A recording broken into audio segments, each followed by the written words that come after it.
Hello everyone, I'm Wave, and today I wanted to finally consolidate my thoughts on Heaven Burns Red, which is the gacha game that is maybe a hybrid visual novel. When this game first came out, at least on the global side, I was quite negative towards it, and I feel like as I've chipped away at it and put some time into it, I have changed my opinion on it. But I feel like going into this review is probably going to end up being a little bit different than what I usually do for reviews. So I'm going to try to talk about both the story and the gameplay, because I feel like not talking about the gameplay is a disservice to the game and kind of paints the game as something that maybe isn't. You're not getting the full picture if I don't talk about the gameplay. And for those of you that are popping in specifically for the gacha side of things, maybe you're looking for a new gacha game to start playing, hello and welcome. Hopefully this video ends up being helpful for those of you from the gacha side of the community coming into this video. But yes, this is probably going to be a very different style of review. Without further ado, let's get into it.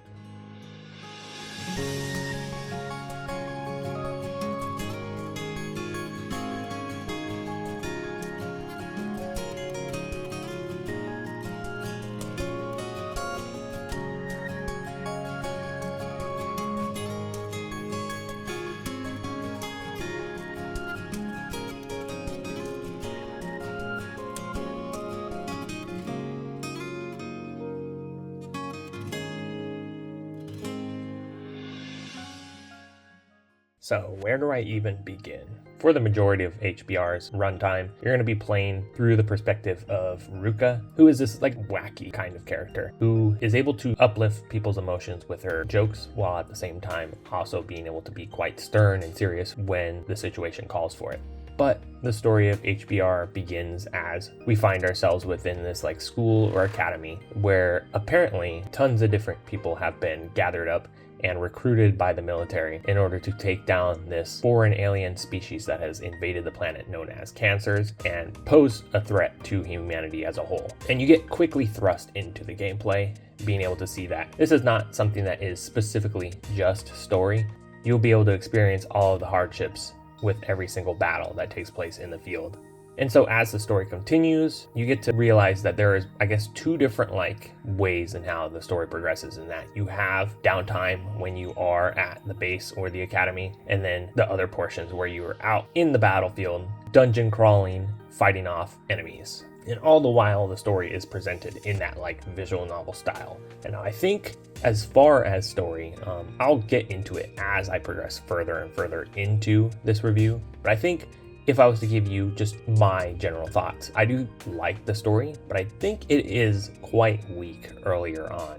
Going into it, I hate to bring up specific examples of other visual novels when I do my reviews, but I feel like this will help paint the picture of maybe what I thought of Heaven Burns Red's story early on into when I was playing it, in that as a war setting, it almost feels like a weaker version of something like Muv-Luv Alternative, right? It's kind of this war story that doesn't really take itself quite seriously, at least at the surface level. A lot of earlier on into HBR, you're having conversations with characters in the base. Everyone just kind of jokes around, and a lot of the writing too almost feels like people just scream very loudly for no real reason. It's trying to be this kind of slapstick humor, but at the same time, maybe it doesn't land just because when you're playing the early portions of HBR, you have no idea who these maybe even 50 different characters that are the focus of HBR are. And so you'll just see a lot of the characters as this generic gacha character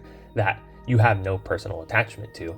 And it just feels kind of off as far as, I said, with the the seriousness. Things don't really get too serious. And I think, for people that have played HBR, you could say, oh, well, there's a certain scene at the end of chapter 1 that is meant to be quite emotional and really hit you with reality. And I think in a way, I don't know, I feel like if you play a lot of emotional VNs outside of the scope of Key, if you played only Key games, I feel like, yeah, sure, I could see the ending of chapter 1 in HBR being kind of this setting the tone, right? But I think in a way, I saw it more so as just trauma dumping in a way, to where that specific scene that maybe sets up a little bit of the emotional turmoil that could be encountered through these stories of all the characters encountering war, as well as all of the other things that they might have in their normal everyday lives, right? I think like it didn't quite hit me. But I think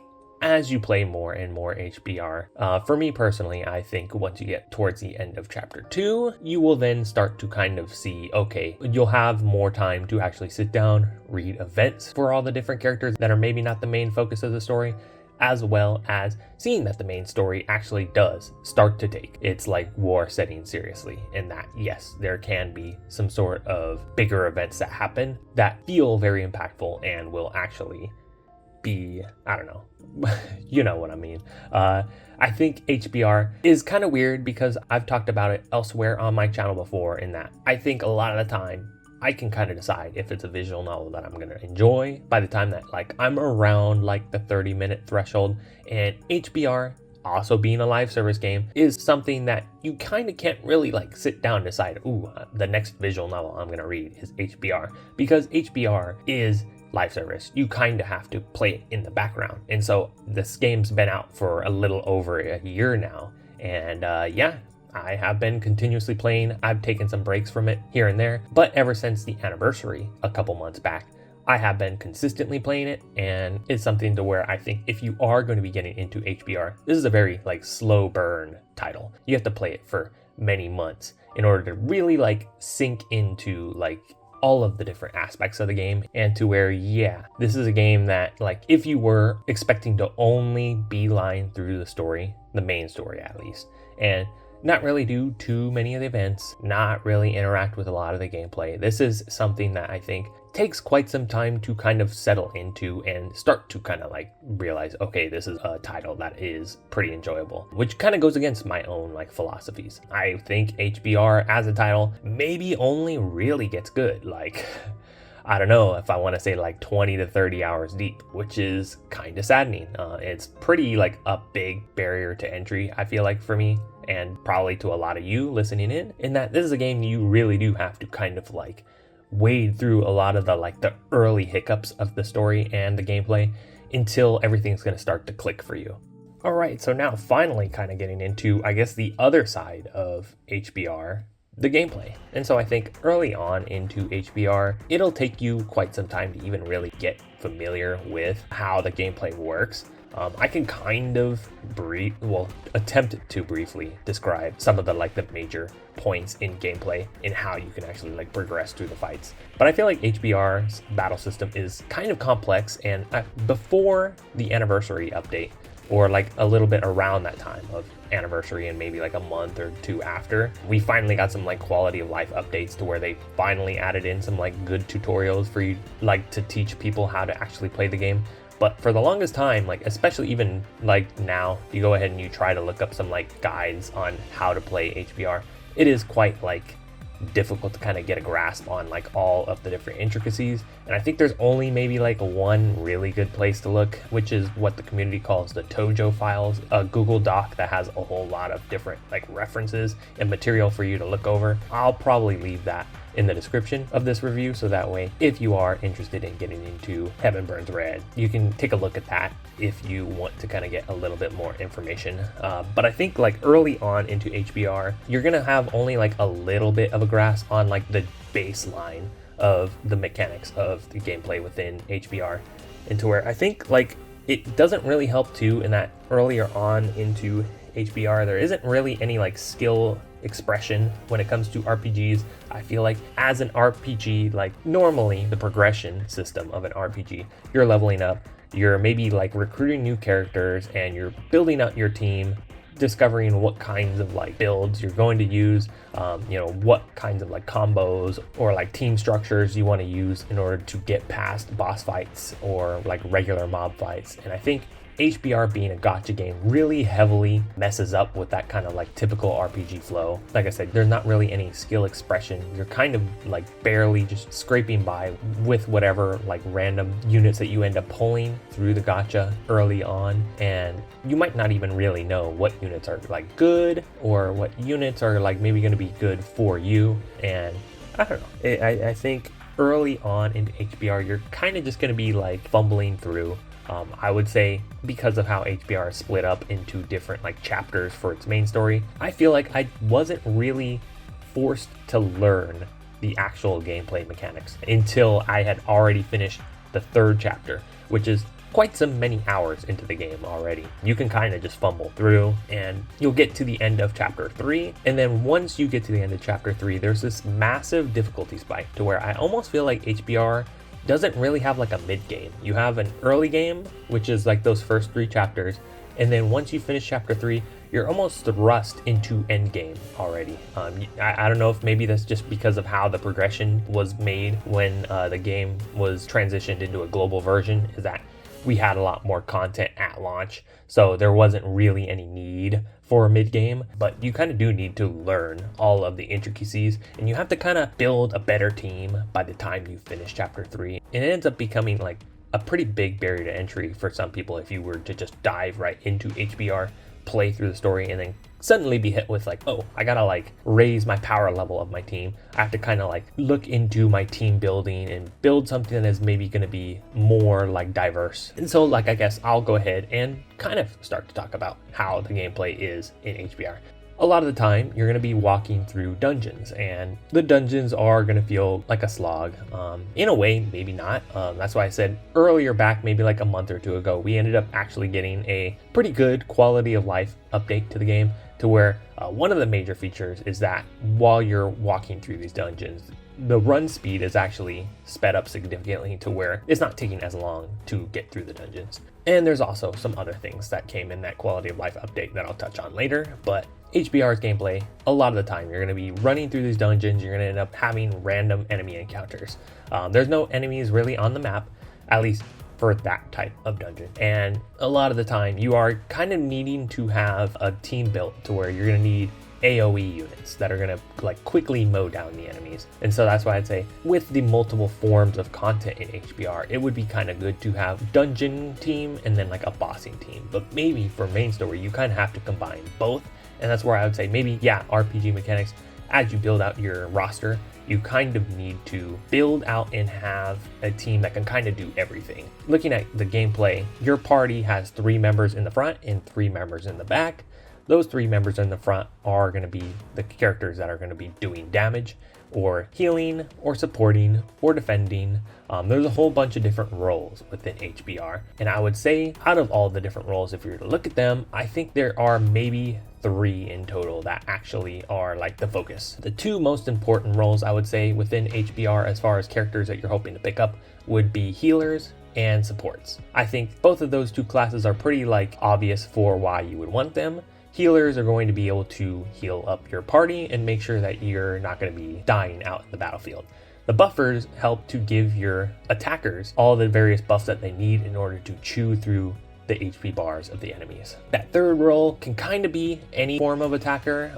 It depends. I think as far as investment, what you'll notice for enemies as well as your own party members is that every single like enemy or character in HBR has 2 different like health bars. They have the normal like green health bar, but then at the same time you also have this blue bar, which is the shields. And shields work a little differently between both your shield and the enemies. Your party shields are a like one-time thing. Once your shield bar has been depleted fully, you cannot restore it. There are some workarounds around it. There's like a select number of characters in the game that can restore that shield bar after it has been broken. But a lot of the time, if you're using a healer, you're healing your shield bar. You're not healing your HP bar, or at least you don't want to be at that point where you're healing your HP bar, because at that point, it might already be game over. Enemy bars, they can heal their shields once it has been depleted, but it is a thing to where damage in HBR is set up between like 2 different forms. There is HP damage and then there is DP damage. And DP damage is what you would call for like damage that you're doing to the shields. DP damage is significantly easier to do, and sometimes if you are attacking the boss's actual HP, you might notice that yes, it takes a lot more damage to chew through an HP bar as opposed to the shield bar. And that also comes into what you would see is the devastation gauge, which is this like percentage above an enemy's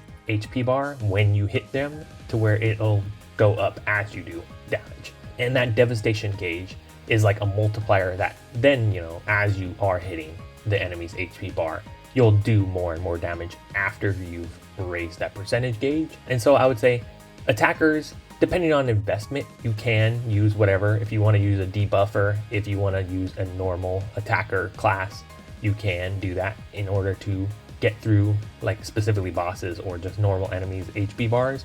But I think another class that might be pretty good to look at least early on into HBR is Blaster class, which is also an attacker role, but Blaster specifically has the passive to where they have increased damage for like the devastation gauge, so it makes it easier for you to actually chew through HP bars with Blaster class characters specifically. And like I said, I don't want to get too deep into it. I feel like HBR's combat gets quite like intricate. It's a lot of headache to try and kind of get through, as far as like how much buffs you have to apply, what kinds of team comps you kind of need to use. Like I said earlier, for story, I want to say the first like 3 chapters of the game, you have it to where you can, upon like getting to the boss, it lets you choose a different team to fight the boss with. So if you wanted to have specifically one team that just has a bunch of like AoE spam skills to get through dungeon encounters, and then you have a different team that's specifically made for boss fights, you can do that. But once you get into chapter 4, there is going to be a point to where the team you enter with into the dungeon is the same team you're going to have to carry through all the way to the end of the boss. And that also kind of comes in to like some difficulties as far as like your ultimates or whatever you want to call it, your strongest skills on your DPS characters or your healers or whatever, all have a certain like amount of times you could use it within like one instance of like a deployment. So you might only be able to use your strongest heal that like party-wide heals your team maybe like 4 or 5 times, and how much that kind of like restricts your team building. Maybe early on you might think, oh, I'm really heavily restricted on like what I could do within HBR's combat. It's something that you will kind of get used to, and sometimes too, and within dungeons you'll get heals, so it's not something that needs to be worried about too much. But like I said earlier, it will eventually click. But I think if you're kind of casually going into HBR, it's something that's going to be pretty hard to kind of like get a grasp on unless you do your like due diligence and actually research some things without getting too heavy into all of the different intricacies as far as like, oh, I need to buff crit, I need to buff my hit count, etc., etc. What are some things that might be kind of like good to know if you're going to be planning on like diving into HBR and starting it? When you begin the game, you're allowed to like select a starter unit. I guess you can choose what of like the SS units that were in the game at launch. I honestly think you could pick anyone, go with whatever you want. There might be some people that say, oh, you can kind of min-max. If you want something that is maybe somewhat decent, I would say you can get Tama, who's like a solid enough healer. But other than that, I didn't choose Tama when I started the game, and I've been perfectly fine. As far as the quality of life update, a couple months back, they introduced a system to where like as you are doing content in the game, you'll progress and you'll get these tickets every time your account levels up. And using those tickets, you can pull on a standard banner where you can select 4 different units out of like all of the different like base units in the game. It makes it to where it is a lot more like free to play friendly now, to where you can get your hands onto maybe some like core units that help to kind of build your roster up while you're trying to build your account. And I think some of those like characters that you can get from this ticket system can be quite helpful. So I think if you're maybe getting into HBR and you're looking at maybe what's some like units that aren't like limited or like harder to obtain, or what are some base units that I can get that will help me to progress through the gameplay. If I had to recommend 2, I would say take a look at first Mua, which is a healer that is like, I still think is probably one of the best healers, even though she's a base unit. She also provides some offensive buffs if you look at her kit, which is quite helpful. But then also another character that I think is solid enough and was like the first big banner when the game first dropped, being Yingxia, who is like one of the very few units that can buff hit count. And if you're wondering what is like hit count, why do I need to worry about like buffing hit count, it's because of how I said earlier with DP like / shield gauge versus your HP gauge. If let's say your attacker only has 1 hit for their big ultimate, that 1 hit is going to pop the shield bar, and that's going to be it, right? You like their shield could be like, let's say the enemy shield has like 5,000 HP on it, and your big ultimate from your attacker is going to do 20,000 damage, right? You're going to hit the enemy, and the extra like however thousand amounts of damage that you could have potentially done is not going to actually go through to the HP bar because of the fact that it is a single hit. So you would want to buff your hit count to where it technically becomes a 2-hit attack or however many, to where that damage gets split up so you can actually start to not waste damage, right? You want to be able to hit as hard as possible at the same time, hit that amount of damage, and go into the HP bar as well. So Yingcha, I would say, is a pretty good other like base unit that you could look at as far as like picking up and maybe making it to where it's gonna be good. She can provide you some like extra skill damage too for buffs for like dungeon crawling as well too. She's not only a bossing unit. Other units that you can kind of look into as far as picking up, as far as like easily accessible free to play units, depends on like what your team building is. There's a whole bunch of different like elements that you can get throughout the game. So you'd be like, oh, if I'm gonna build like a fire team, I'm gonna build an ice team. Take a look at the base units. There's a decent amount of them to where if you see anything that says like sets a like zone or field for that element, take a look at that, because there's going to be some units that you can pick up that'll be like, oh, this unit sets fire zone, which would be quite helpful for buffing the overall like percentage of how much damage you're going to be doing with your damage dealer. But yeah, like I said, I don't want to go too insanely deep on gameplay. I feel like I've already talked about it enough. But I think it's something to where as you play and you get more and more further on into the story, it will eventually click with you. But it is tough. And speaking of tough, I think once you get to that like start of chapter 4, it is quite difficult to kind of get acquainted with all of that. That's why I'd say take a look at maybe some guides as far as like looking in within the resource I'll leave in the description, being the Tojo files. Try to get like a little bit acquainted with the gameplay, because there's some difficulties. Specifically one that I had quite some time with is that like once you get to chapter 4, you are kind of expected to start to farm stuff. There's like gear that you could farm for, and some of that gives you just basic defense buffs. It's the equivalent of like equipment or armor, and you don't really need to farm. If you're somebody that's like coming from gacha and you're like, oh no, this is gonna be like Genshin artifacts, no, it's not like that. I personally think like you can kind of just slap on whatever and you'll be fine. The only thing you kind of need to worry about is, I'm pretty sure it's like the bracelets. I might be confusing it for a different piece. There's like one set piece on the equipment that you can farm for characters that gives you an extra skill use for whatever like element you have. So if you're running, say example, a fire type unit, and their fire type ultimate only has 4 uses, by having that specific equipment equipped to your unit, you'll get a 5th use. And that is kind of RNG because it's based around of what role your character is. So it'll be like, it'll give you an extra fire skill use, but only for a healer class. And so you need to farm for one that is specifically for the attacker class instead. But it's not too like RNG dependent. Early on, your resources might look a little short, but eventually you'll have a surplus of it and you can kind of just like craft the equipment and you'll be able to have everything fully loaded out. One thing that I kind of struggled with early on when I was like getting into chapter 4 was there's a lot of different like game modes for like end game content within HBR. And one of those game modes is Anachronies, which is something that is very heavily tied to your like progression of your account, in that Anachronies is basically just harder versions of story bosses that you encounter through the main story. But Anachronies, upon defeating them, will give you a Nova Crystal, which is a resource that is needed in order to transfer over skills from those base units and be able to use them on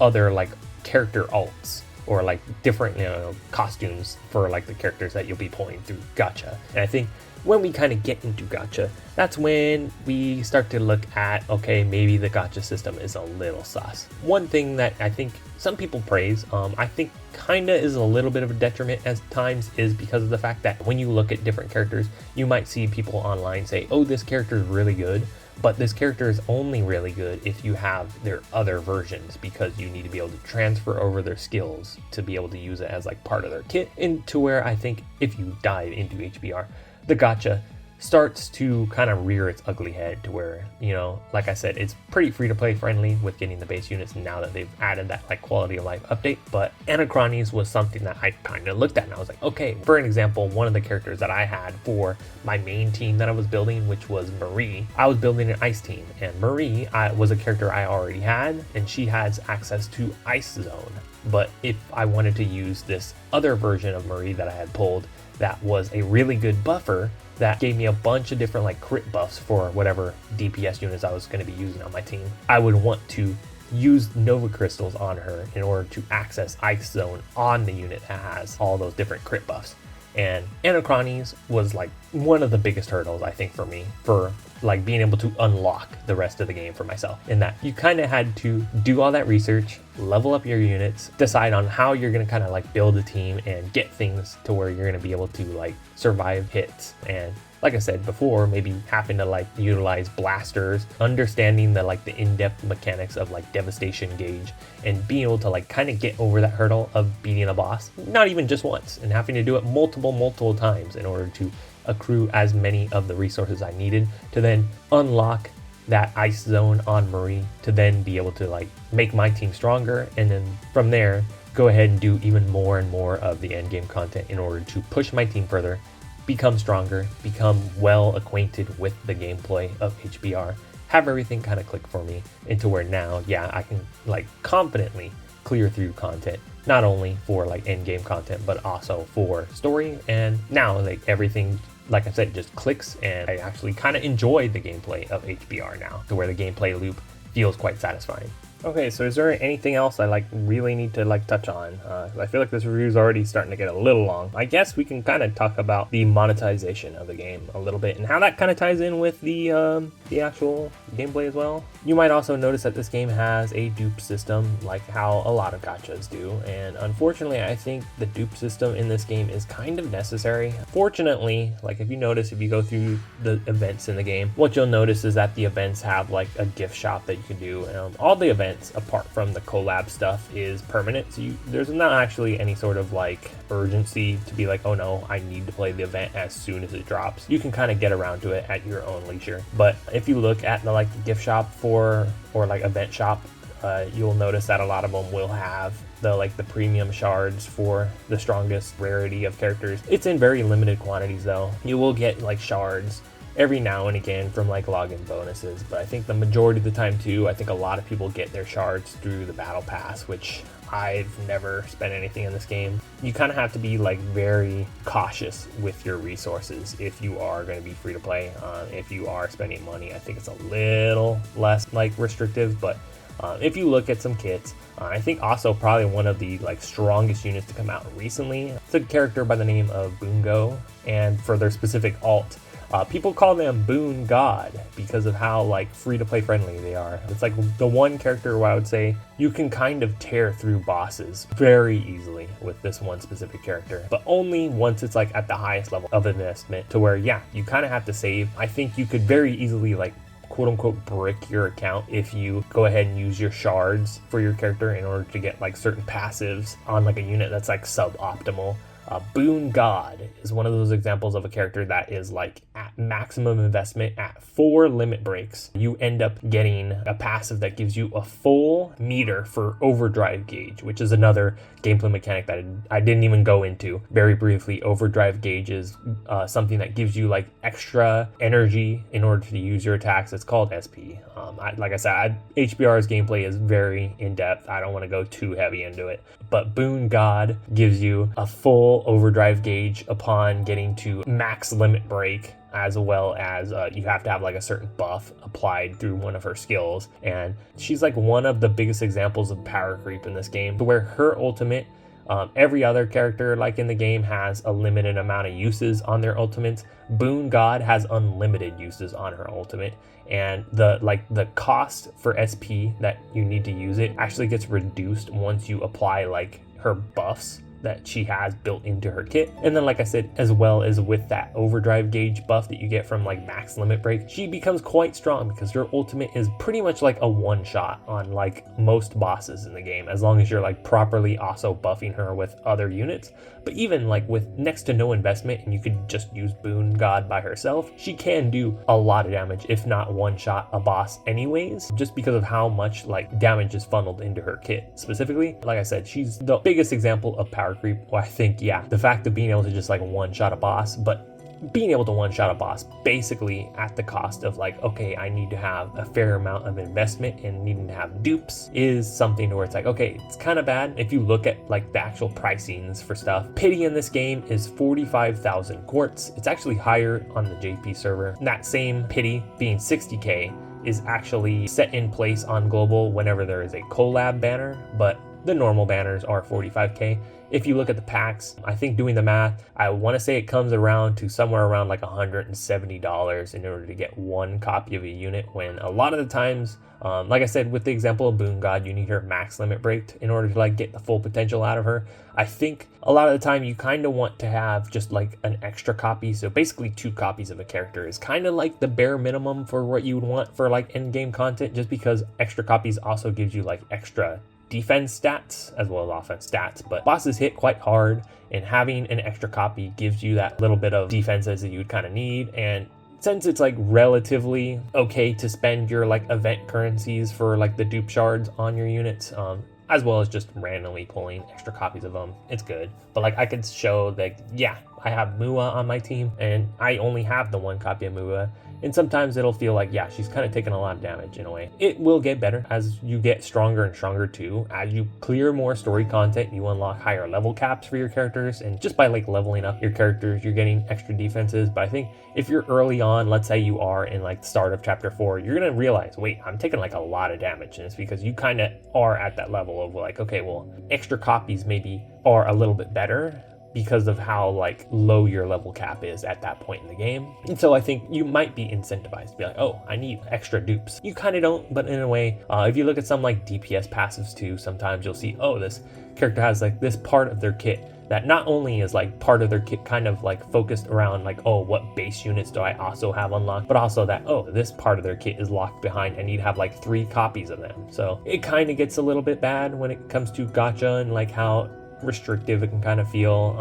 Like I said, game's not too bad to get through free to play. Like I said, you have to invest hours upon hours upon hours into this game. You have to play it for probably like a good couple months if you really kind of want to get settled into HBR and feel like where everything clicks in, where you'll start to kind of enjoy the gameplay. But yeah, I don't know. I'm probably yapping too much at this point. Anything else I want to talk about as far as HBR? I'd like to say that's probably it. Like I said, there's also a ton of other like gameplay modes if you want to do outside of just story.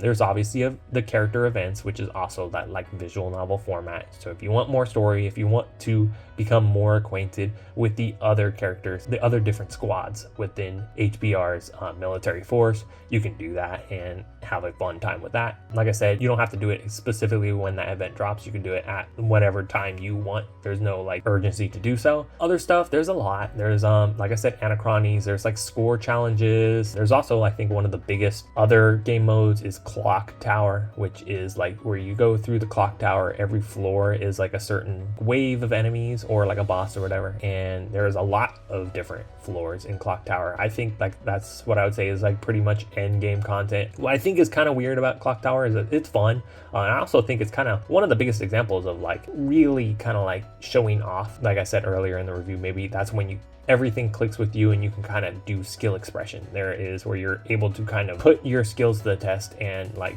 figure out whatever like stuff as far as like the battling and being able to clear every single like floor in Clock Tower. It feels quite satisfying. And there's also a difficulty setting, so where you can do an even harder version of each floor in Clock Tower. But one thing I will say very briefly is very strange is that like for those base units that are maybe been like power creeped, there's buffs for them, but those buffs are locked behind Clock Tower. So it kind of doesn't make sense that to put buffs for weaker units that are more for like the free to plays, to where, you know, you're giving them those buffs to try and make it to where they can kind of compete a little bit more with all of the stronger units, but you're putting it behind end game content to where you kind of probably do need those stronger units than the base units anyways in order to unlock those buffs. That's a little weird thing, but I don't know. I feel like I figured I'll talk about that real quick, just because it's like, yeah. I think HBR is not perfect when it comes to like gacha. There's some questionable design decisions, but yeah, I feel like this is probably very far off from anyone that normally watches my channel would expect as far as a review. In a way, maybe this wasn't too much of a visual novel review and maybe was more of an RPG review. Feel free to let me know if maybe you want to see more like RPG slash hybrid visual novel reviews on the channel. I've been thinking about it. Maybe I could do like a few that I'm like really passionate about, but I don't know. Heaven Burns Red being written by Jun Maeda, aka the guy who made Clannad, right? I think a lot of people have probably gone into HBR specifically because they knew that fact, and maybe this is their first gacha game, and I feel like in a way it's HBR is kind of predatory. I don't really like the fact that I think I see a fair amount of people that have been so like sucked into gacha, specifically because of that fact, and how maybe they're a little bit more like vulnerable to the side of gacha because of that, and maybe that it's their very first gacha game. That said, I think the story of Heaven Burns Red feels like it only gets better and better the more that you play. And yeah, I would say, like I said earlier in the review, is a very slow burn. It's like a game you kind of really do have to play for quite some time before it'll finally start to kind of like everything works and flows together and everything clicks for you. At least in my opinion, that's kind of the impression I got on HBR. But I think I do enjoy it, and I am very much looking forward to reading more and more of the story of Heaven Burns Red, as well as maybe interacting with a lot of the end-game content as more and more of it gets added. This is a gacha game, so unfortunately, I think at some point, right, however many years off, maybe even like 2 months from now from when this review happens, I highly doubt that, but you know, whenever, right, this game is going to end service at some point. I would hope that we can get to the quote-unquote end of the main story of Heaven Burns Red before we get the announcement for end of service, both for JP and for global. But yeah, this is a game that unfortunately will cease to end at some point, as opposed to, yeah, if I want to play Clannad 20 years after release, I totally can. Heaven Burns Red is kinda not like that, right? We don't know if whenever this game ends service that there will be like an offline version. I would hope. At the same time, it's kind of bad. I kind of hate that within like gacha visual novels, that a lot of time you're maybe like, okay, well, I guess I could just watch the cutscenes or the actual like gameplay or whatever on YouTube. I feel like I don't really like that. So I think in a way, maybe that's like a little bit of a push to actually start HBR and start playing it, just in case. If, let's say, in 3 years from now they announce end of service, and then you're kind of feeling like you got to play catch up, play through the entire game, play it before the servers go offline. I don't know. It is what it is. I kind of would hope that there would be some sort of offline version with HBR, and I think in a way, yes, the gameplay is very like controversial, but at the same time, I think that gameplay does enhance the experience at the end of the day, to where if there was ever an offline version of HBR and it doesn't have gameplay, it's just the cutscenes, I think there would be something missing, right? I think gameplay does make HBR into what it is. And so I think if you're watching the story on YouTube, or if you are playing whatever offline version however many years from now, and it is just kind of like just the cutscenes, you're going to be missing something. You're going to feel like you're maybe missing out a little bit.